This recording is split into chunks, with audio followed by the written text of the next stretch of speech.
Thanks. Hi, everyone, and welcome to today's session where we'll be focusing on SAP SuccessFactors recruiting and onboarding. Recording in progress.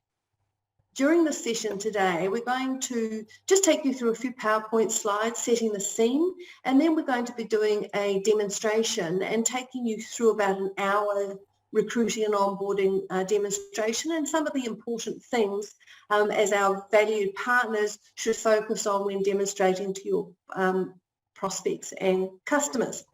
Now, this is for you, so we welcome questions as mentioned in the chat, and I'll stop and check in, but we'll also have time for Q&A throughout the morning. Now, I was reminded by everyone that I am a very fast talker, so I have a quick note here to remind me to slow down. So please, if I am going too fast, just let the chat, put a note in the chat and ask me to slow down. I'm more than happy to do that. So at the end of the session, we'll make time for some final questions, but we also have a little bit of not so much a test, but a few quick quiz questions just to see how much you've retained and how much you know about the solution. So without any further ado, let's press on with the session. As we know, there's been a lot of talk around transformation, and particularly as it relates to people. And it's a journey that organisations are going on where we're really starting to shift away from that human capital management to human experience, about capturing people's feelings, their sentiment at moments that matter throughout their employee journey. And that starts not only from a candidate where they have a very first look at your brand as a customer, but also as they become a new hire, they're onboarded, and other critical moments in their lifestyle. So this is all about putting people at the centre of the business, and that experience matters, capturing their feedback matters, but constantly looking ways to transform your business to enable, empower, motivate, and provide an engaging environment for your candidates, new hires, and new employees into the organisation. So the SuccessFactors HXM suite is really an end-to-end solution that provides an intelligent and intuitive interface that allows your candidates and new hires and employees to feel connected, to feel they're part of the organisation by being able to collaborate, by being aligned through the strategic goals of the organisation, and really feeling they can participate and be part of the organisation. Also, how do we support those new hires and employees effectively? By providing them with recognition tools. Everyone likes to be recognised. We can badge them, we can reward them, and make sure they're paid on time, make sure that their compensation is fair and equitable, and they're being recognised and rewarded for the work that they actually do. So appreciate the input and the value that each of the employees bring to the organisation. As we always say, you know, people make a business, and we need to make sure that they feel supported and connected to that business. The other critical aspect of this too is about people feeling empowered. How can they develop themselves, how they can find new learning content, how they can look for career paths based on their aspirations and what they want to do and the future that the organisation holds for them. So it's about being able to provide a connected environment that helps transform the people side of the business, brings disparate systems into one tightly unique environment that is specific to the needs of the individual, be it a manager, an employee, part of the recruiting team, part of the administration and support, and obviously to your HR business partners. So this environment, the HXM suite, is what we're going to be focusing on now. But let's start taking a look at, I suppose, some of the changes and shifts we've seen around the talent acquisition process, that hiring process. Organisations, particularly with the impact of COVID, are really trying to leverage their internal hiring, leveraging their people more differently. We've seen organisations who've had to hire 5,000 new staff to support the supermarkets and some of the retail outlets that got really busy. And there was a huge push to be able to leverage the internal talent, understanding their skills. And also, as the impact of COVID and the fallout, we'll find certain areas where there's talent shortages and other areas where there are a lot of people job seeking. So the sourcing of that key talent needs to adjust and adapt to the changing world. We also see an evolution around skills and the agility of people who may have a basic set of skills, but we need to retrain them, we need to redevelop them for the future of work that's appearing. So how can we support those processes as well? We also find with the new generations coming through, candidates have much higher expectations. They want an engaging experience. They want a simple experience. They really want to be able to do everything on the fly from their mobile. And so we need to be able to support that and make sure that we don't lose candidates by having a bad hiring experience, as we know that drop-off is all important. Also, we see recruiting is a tough job. Recruiters are one of those rare users of the SuccessFactors solution who spend probably close to every minute of the day working within the software.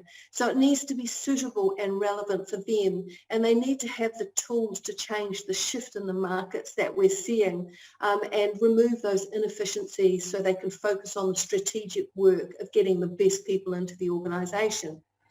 One of those other shifts and trends that you'll be aware of is around the diversity and inclusion agenda.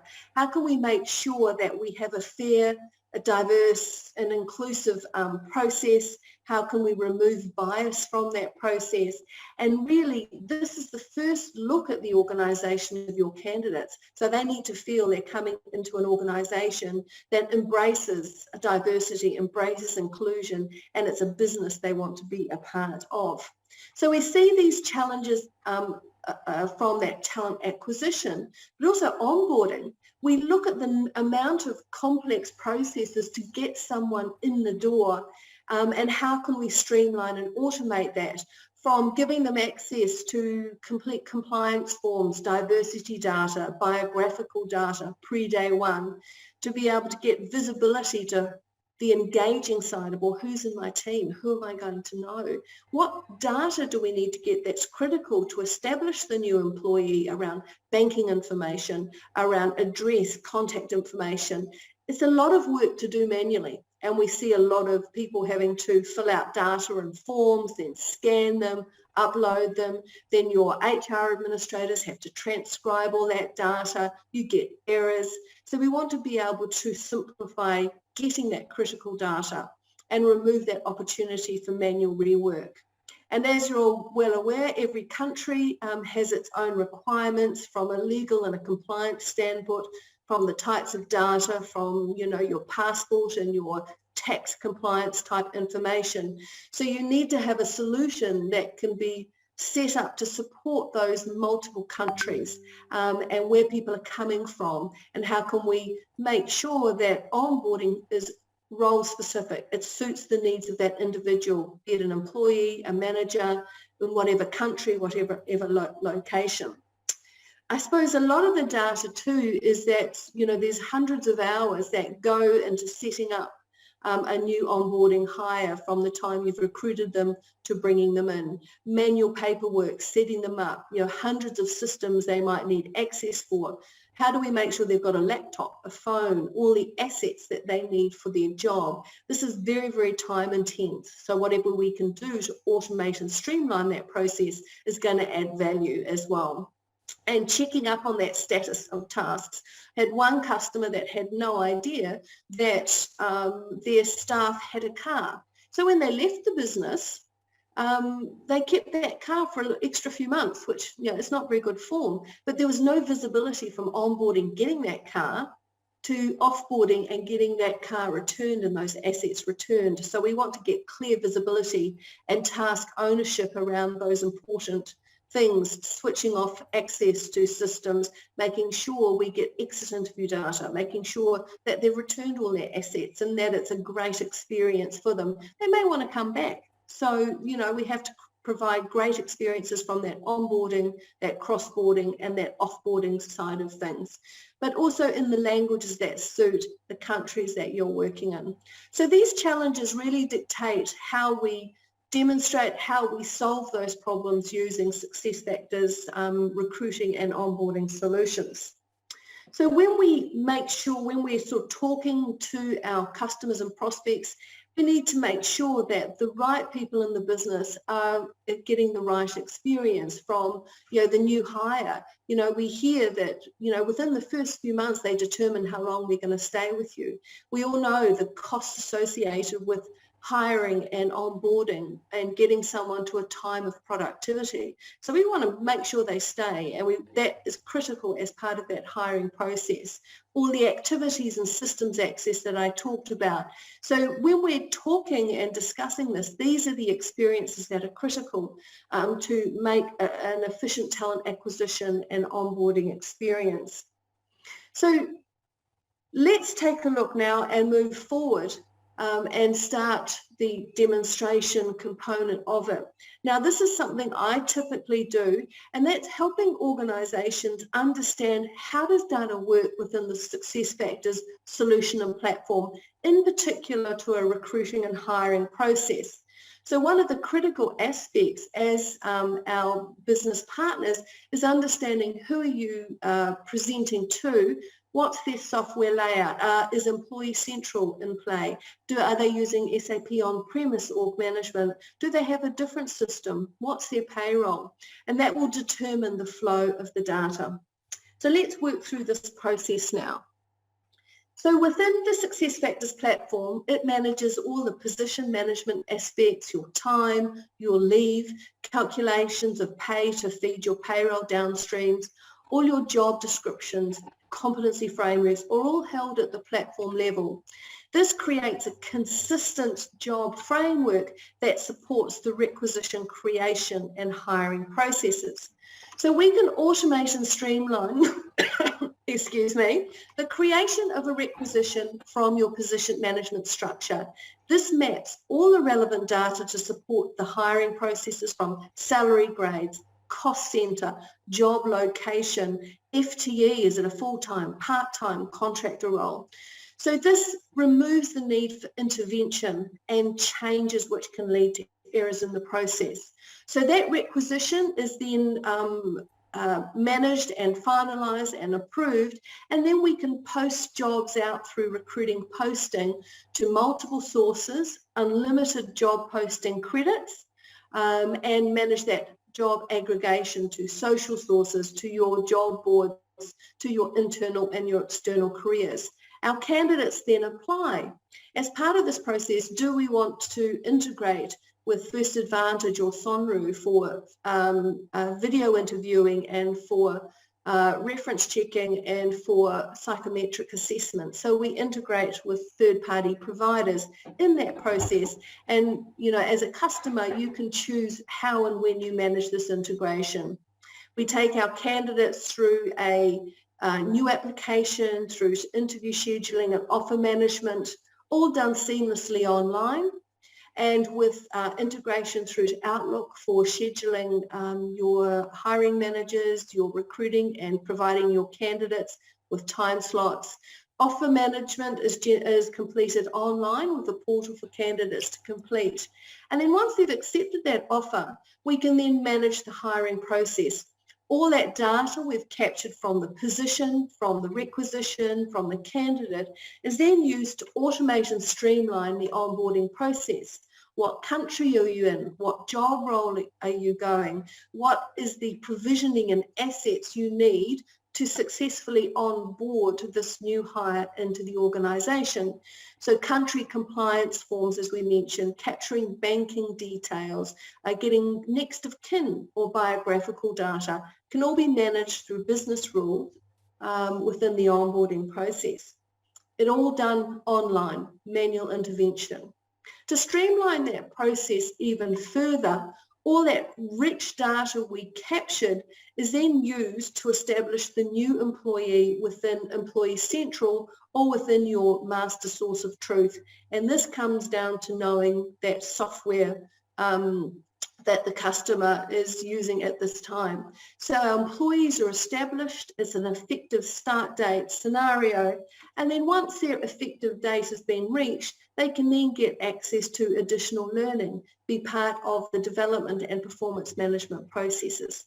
So this solution is designed for the data to flow through the entire platform, recruiting and onboarding process to streamline and remove manual data and to create a great experience for your candidates. So that's how we can position how the solution works if you're going in to do a recruiting and onboarding customer. I'm going to stop and take a breath and check in with Ram and Harry and the team in regards to any questions so far. How are you all doing? Any questions? None that I see. There was, nothing. All right, so let's get on with the fun bits and let's go through the demo. Before we do, who are we going to be demoing from? So today I'll be providing presentations from the HR administrator who has access to some of the reporting and the dashboards. We'll be looking from Tessa's eyes, who is the recruiter, and how she can manage candidates, and also from Zoe, who is the hiring manager, who will be doing all the onboarding for that new hire process. And also we're going to introduce Eric into the frame as our new hire and onboarding person. What are we going to be taking you through as a standard demo flow? So we're going to start with reporting stories and have a look at recruiting metrics.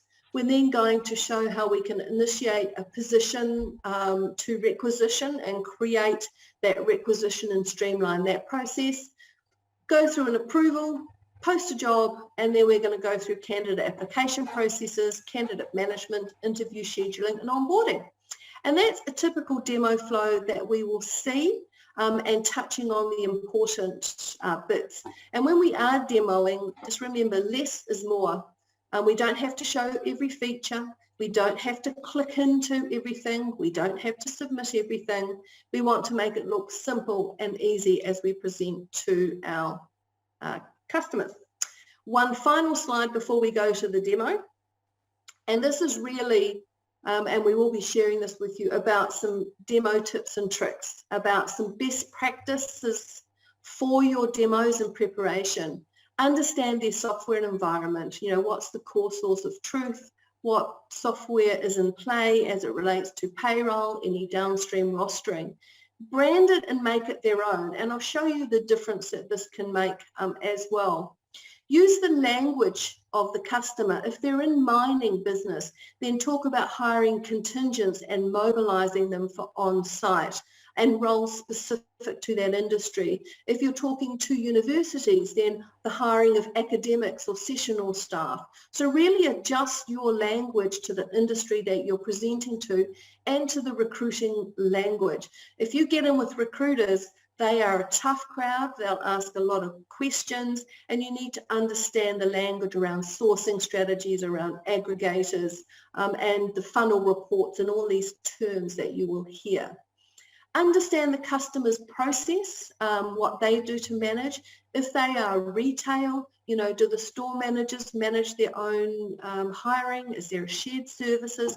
Just get to know them a little bit so you can talk their language and talk their process. As mentioned before, simplify it, click less, tell more stories. We don't have to show them everything in a short space of time. The other one that most people forget about is that so what? So what if we can review the resumes online? What's the value that it brings? So always keep in the back of your head, so what? Why is it important for my customer to understand the value of this capability? And just, I suppose, on the day from demos, make sure your logins are working, make sure you cache everything, check your click path. As sometimes things break just before the demo, so you need to be aware of that and change direction quickly.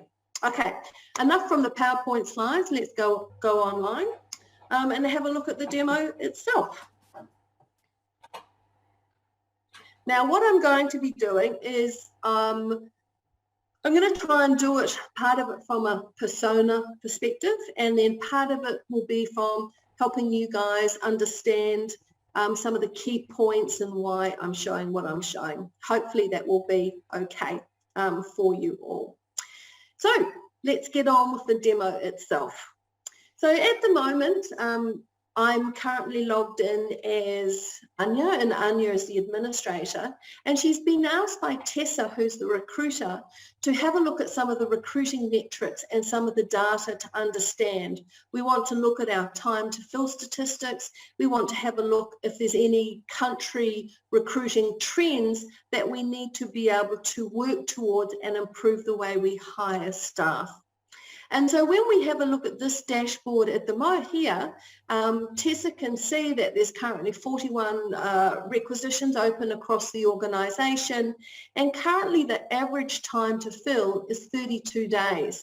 Now the company has a benchmark that they're working for, and that's about 28 days, 30 days to fill.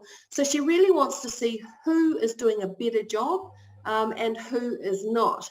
Now, from this detail within the reporting story itself, we can start drilling down and looking across by country.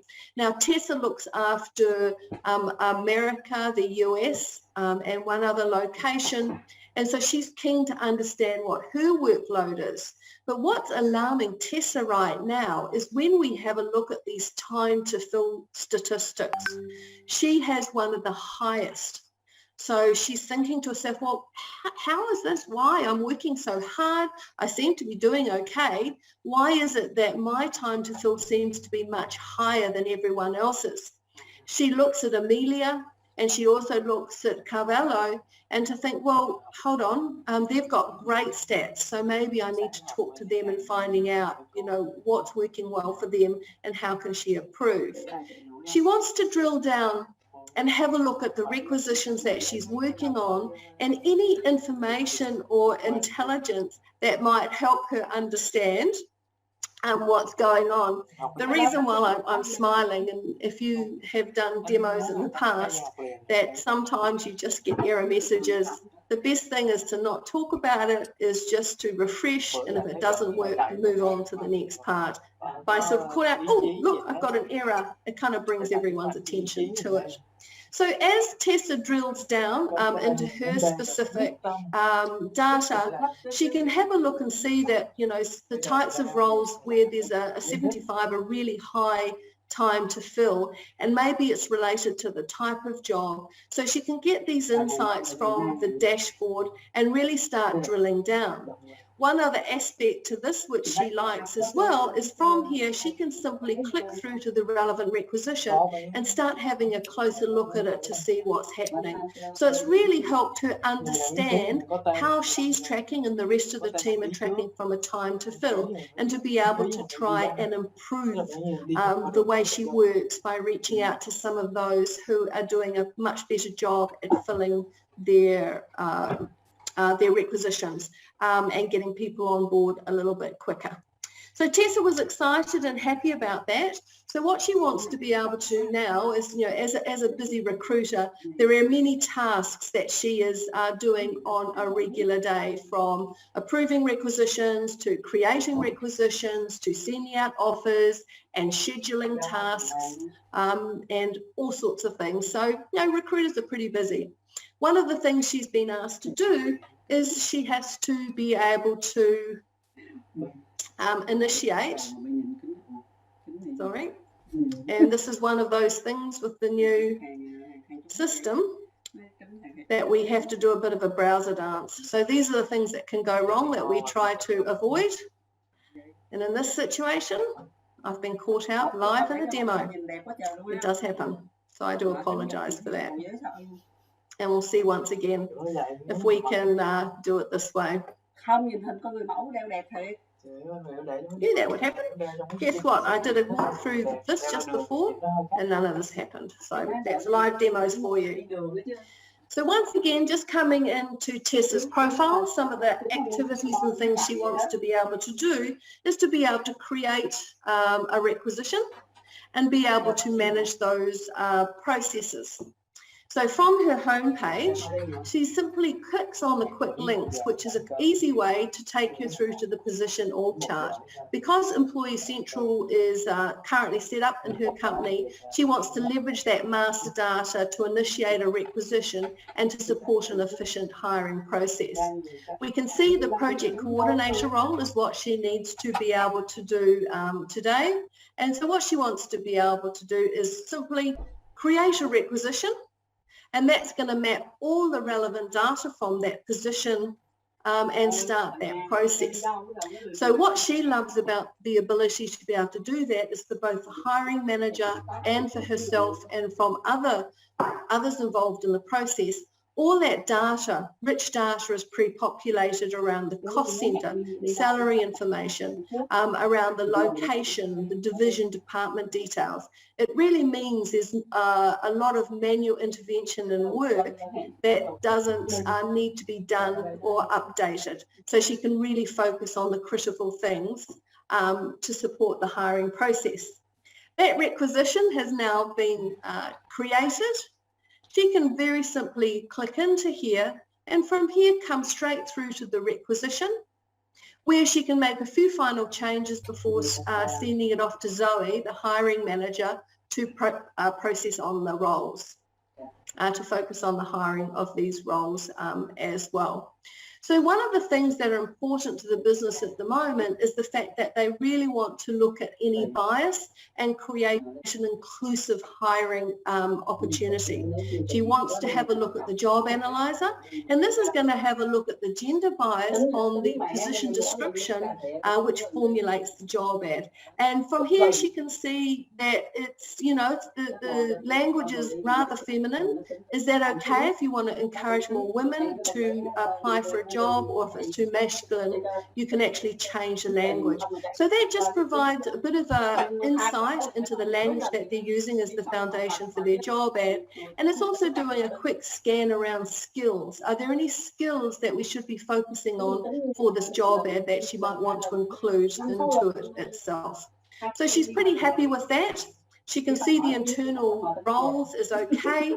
All the data has been pre-populated, so there's not much for her to do in here. She might just want to quickly pop in a start date, and we're sort of aiming for sort of later in May for that start date. And there's any other fields that she wants to update, she can do so. She scrolls down, she might want to attach in a document around the business case justification or support around the hiring process. But the main thing she wants to focus on right now is just being able to add a few screening questions into this process. So she wants to have some disqualification questions to help with the shortlisting and screening process. So she just wants to add a few basic questions onto her requisition. It's a very simple process for this project coordinator role. And she wants them to be mandatory and set up as disqualifiers and to score them. And that's once again based on their responses going to help her be more efficient in her process. So she's pretty happy where she's at. So she now wants to create that requisition and send it off for final approval. Pretty quick, pretty easy. And the hiring manager will be happy that she's got onto it so quickly. So here we are, we've created a position, requisition from a position. So now let's have a look and talk around some of the sourcing strategies that she has discussed with her manager. So when we talk about job posting or your sourcing strategies, we talk about social sources, whether they want to leverage LinkedIn or Facebook or any other WeChat or other areas where we need to hire from specific to that country. We talk about job boards such as Seek or Trade Me, Monster, or each of you in your countries would have your own preferred hiring or sourcing strategies.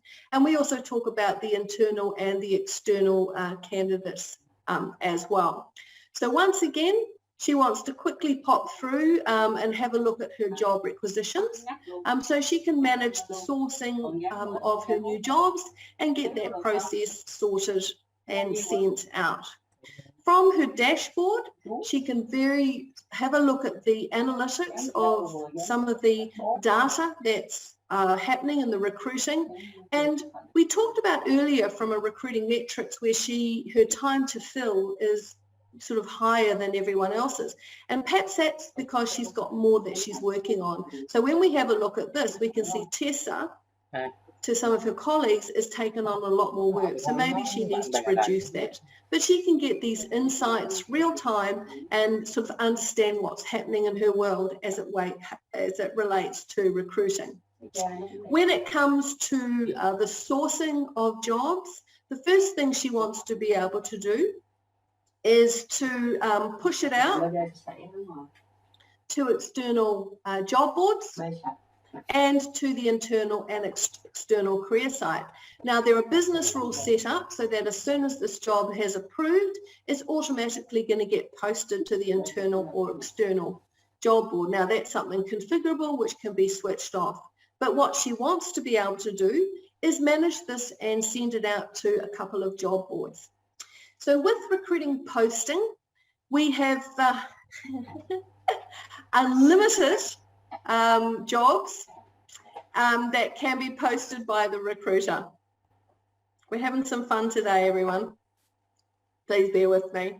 We'll try that once more. If not, we'll skip on. And no, that's not going to happen today. So let's just try this again. Perhaps we can stop the recording while I try and fix up what's actually happening here. Any questions while I'm trying to not be so embarrassed and while we're trying to get something working? Yeah, Michelle, there's actually a question. You touched upon it and I did not respond to it because you're going to cover onboarding anyway. Mm-hmm. The question was, what things will do in onboarding? That's right, Tran who's asked. What things will be done in onboarding? Yeah. I think it's an overview of the functionalities. Yeah, so the onboarding solution manages the... Anyone know a quick fix for me? Incognito was not supposed to do this.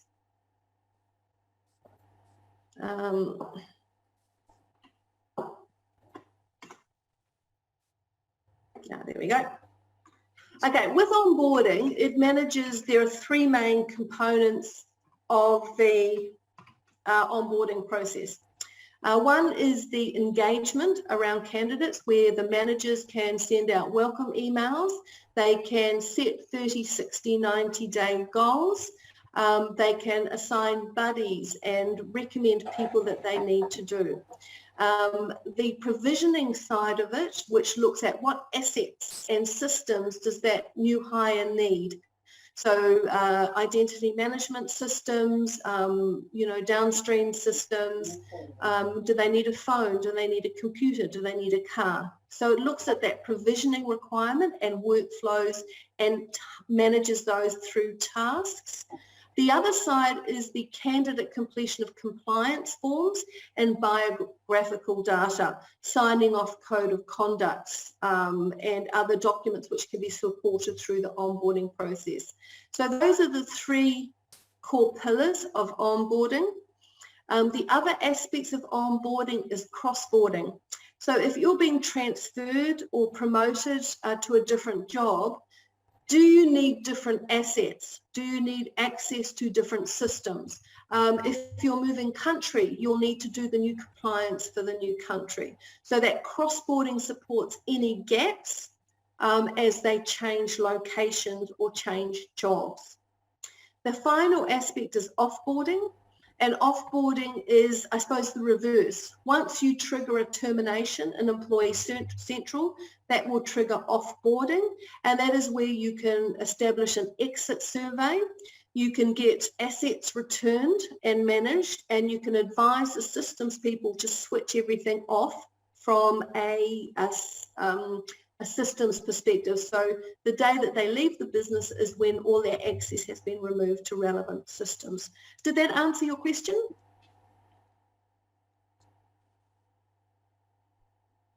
Hoping that did.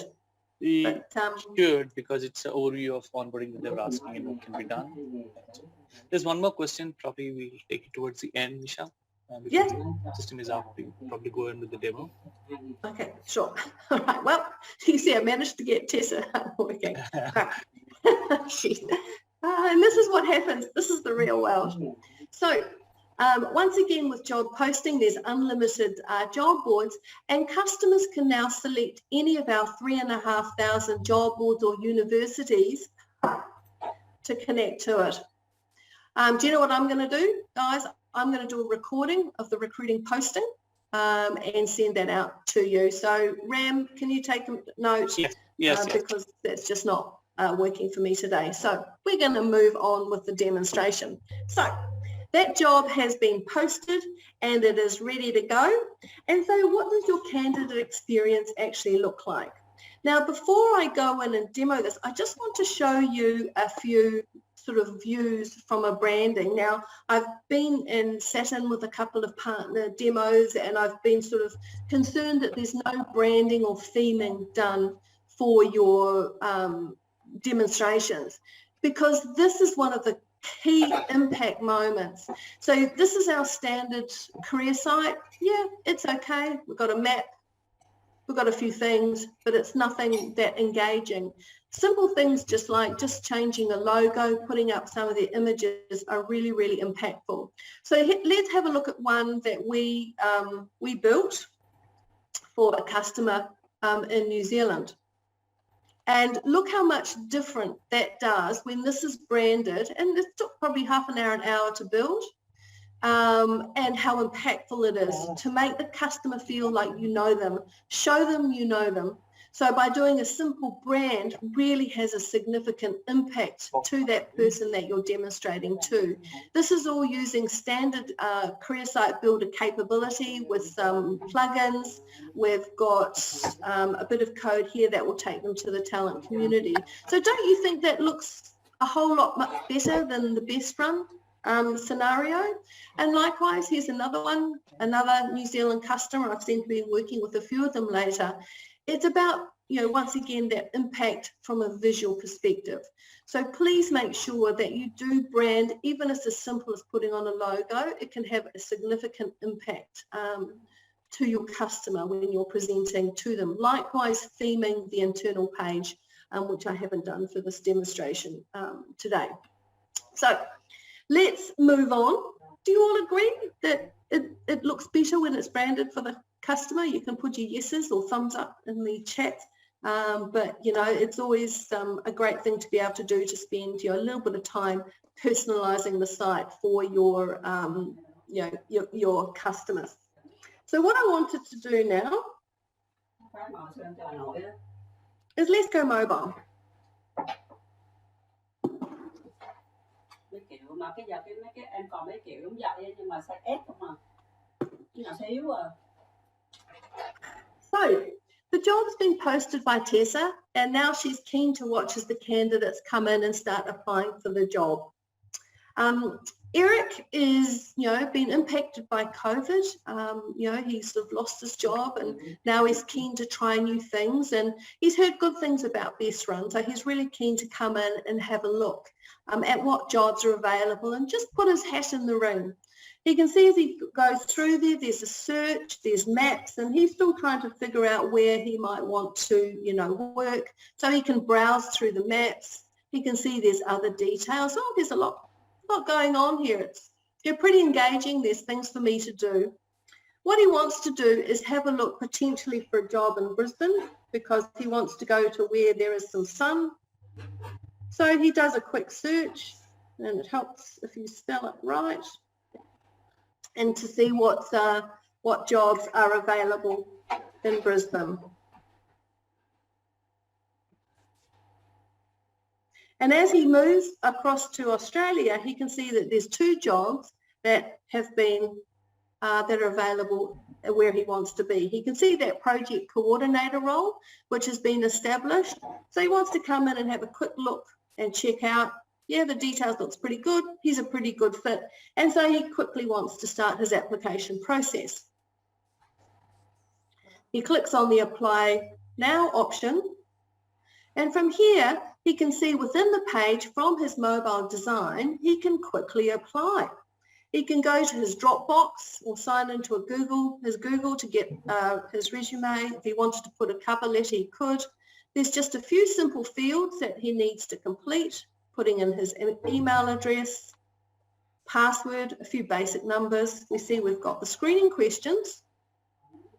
And how easy is that to be able to complete an application?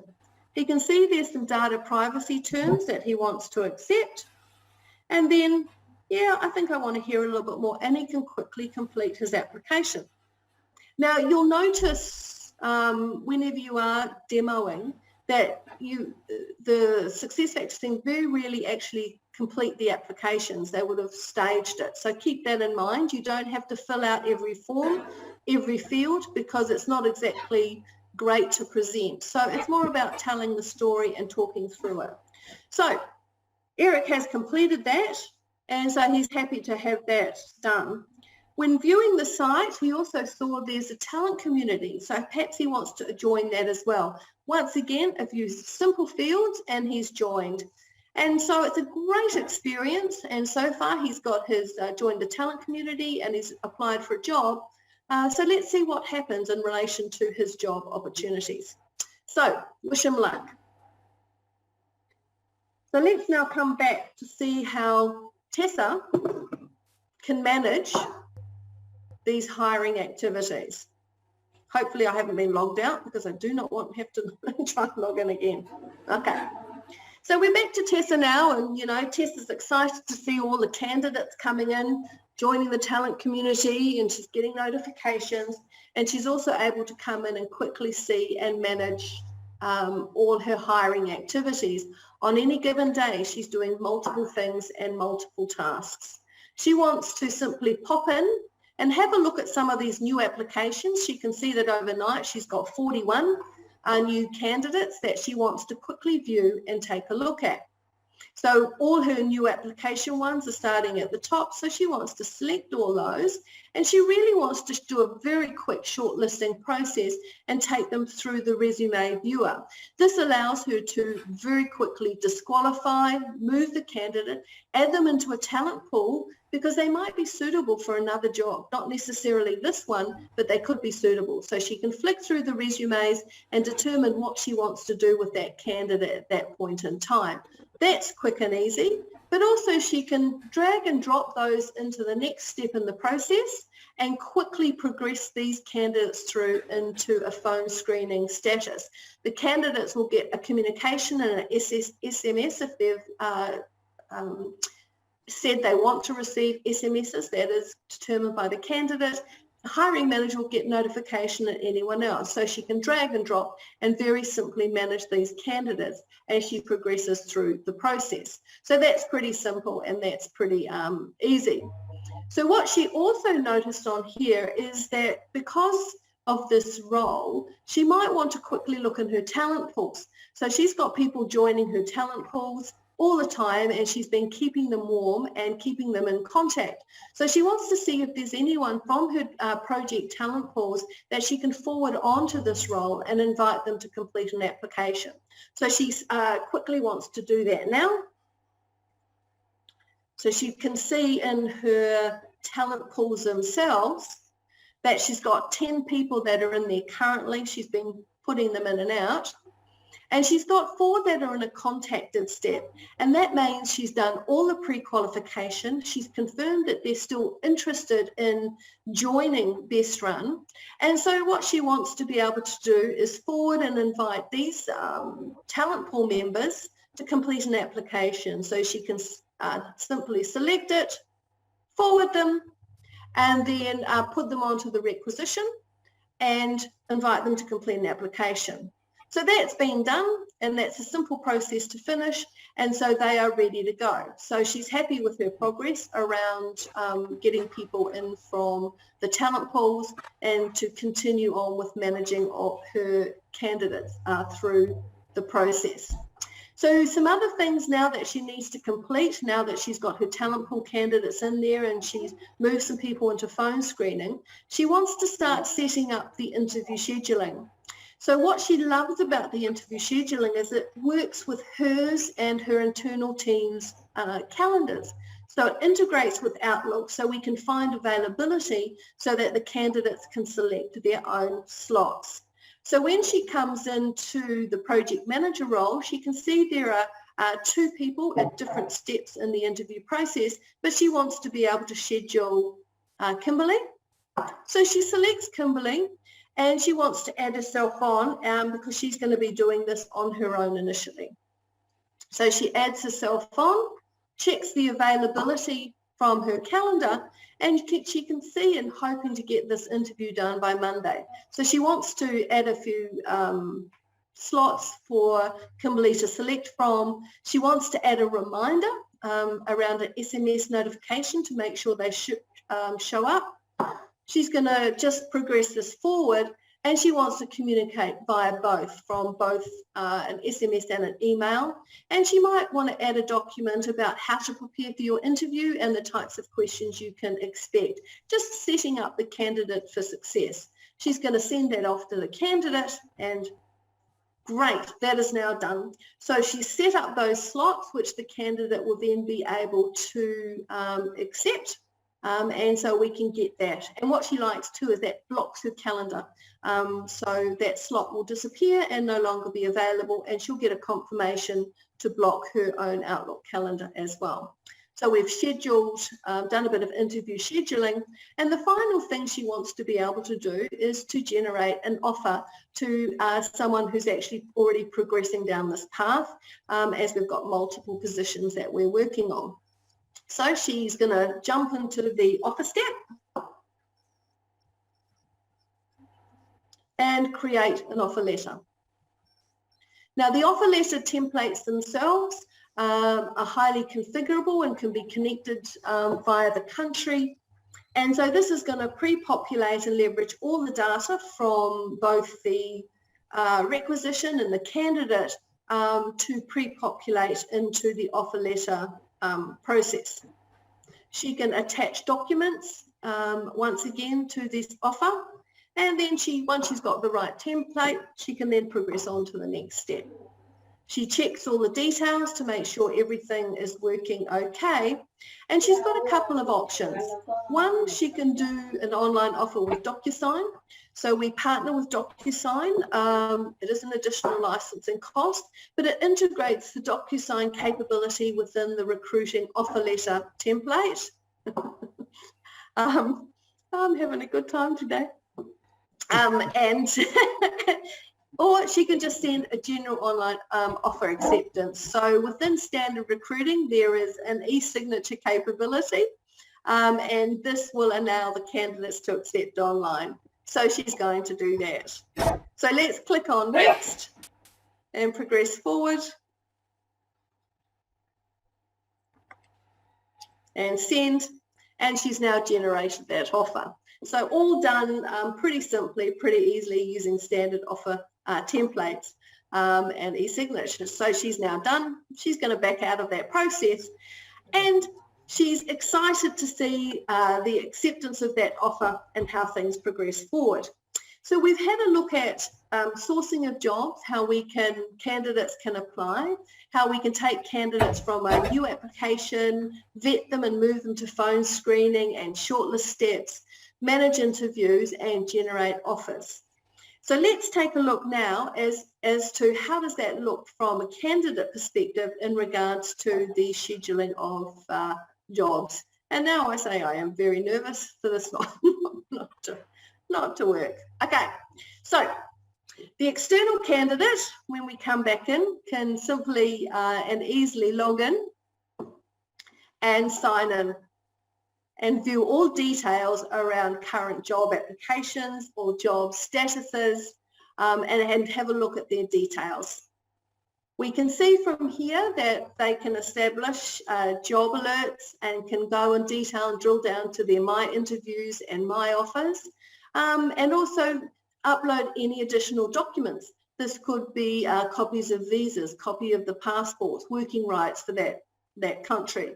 So they can attach documents from their profile, and we can see their core profile data, which can be parsed from their resume or things like use your LinkedIn profile to start this account creation process.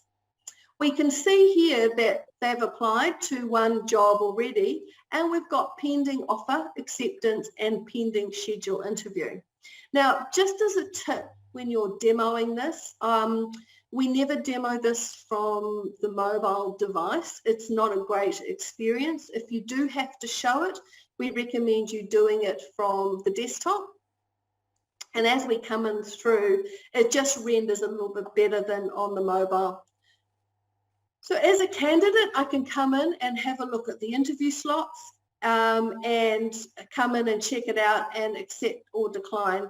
And you can see why this just doesn't look that good. So I typically do not show the interview slots or the My Offers when I'm doing a demo unless it's specifically been asked for.